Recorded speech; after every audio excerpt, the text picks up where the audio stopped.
உலகில் நாம் வாழ உரிமைகள் பெற்று தந்த உன்னத தலைவர் அண்ணல் அம்பேத்கர். உலகில் நாம் வாழ உரிமைகள் பெற்று தந்த உன்னத தலைவர் அண்ணல் அம்பேத்கர்.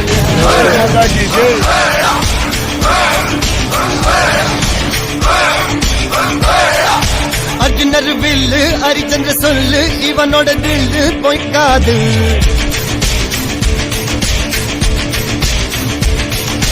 இதனைய கொல்லு இமயத்தை வெல்லு உனக்கு ஒரு எல்லை கிடையாது. யாரோ யாரு பண்ணோ ஒரு நீரோ தீயோ